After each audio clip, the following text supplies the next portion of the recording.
Okay, so today I'll be showing you how to do a square knot over a bundle of filler cords. It's exactly the same pattern as a normal square knot, but sometimes it can just be a little bit harder to get started because you've got to keep all your filler cords neatly together while you create this lovely even row of square knots. The reason I'm showing you this is because in my kit for a large plant hanger, this pattern is used, and so this might just help you if you're starting out with macrame. The application for this knot is in large hangers. Sometimes on the pattern you'll find this row of knots here over the filler cords to create the loop that your hanger hangs from.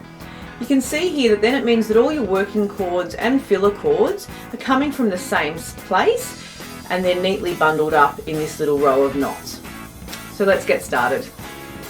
Before we tie a row of square knots over our bundle of filler cords, it's important to check with the pattern about how far down we need to start. So my pattern says 145 centimetres, which is about here. Now because I've got to keep all of my cords together at the start to tie the knots over them, it's a good idea to tie a marker cord at the point that you're going to start. It just makes it a little bit easier to make sure they all stay in the right spot. I'm going to use a brightly coloured cord so I can find it and remove it later. So as I said earlier, it's just a normal square knot, it's just over a lot of cords. So it doesn't matter which cords I use to start. I'll just take these two on the outside. And I make a square knot. I take the working cord on the right, I put it over the filler cords, in this case a whole bundle, under the other working cord and pull it all the way through. Then I take that working cord, I go under the whole bundle and come up through that first loop I made, all the way through. Now this is where my marking cord is very handy because as I work the first knot, the first stage of the first knot, up to the start, I know where I need to get that line. Of course the second part of the square knot is under the bundle of filler cords, over the other working cord. The other working cord comes down through that first loop you made and we pull it tight. You can see there that my marking cord is holding the bundle of cords all together and helping me to keep that really neat. I keep making sure that my filler cords are straight so that they don't ruin the visual effect of my knots. So I'll make another knot. Over the working cords, over the filler cords, under the working cord, and the other working cord comes up under that bundle and out through that first loop.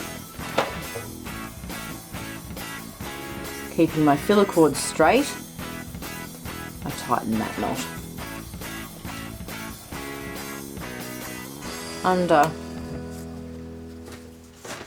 over, over, down through.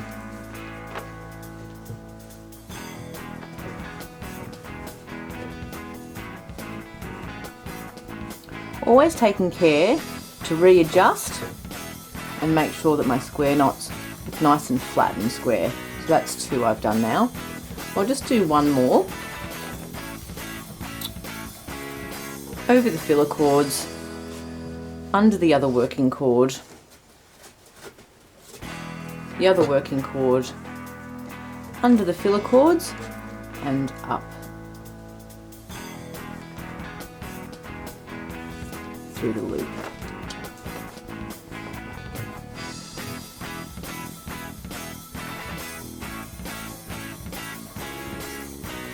Under the whole bundle,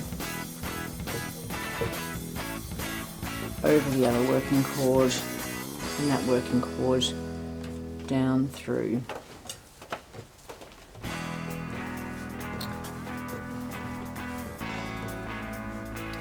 Remember to keep everything straight and tighten that up so that it's very neat and square. So that's 3. This pattern calls for 9.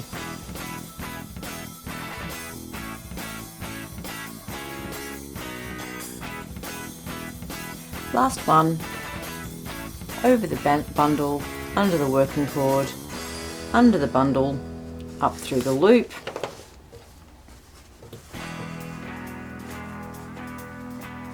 nice nice and snug, under the bundle, over the working cord, over the bundle, down through the loop.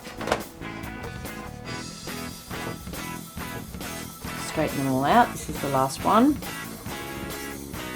Make that nice and snug. Now I can undo my marker cord, tighten that first knot, make sure that's nice and secure. And you can see that when I fold this in half, it'll make a loop for the top of my hanger.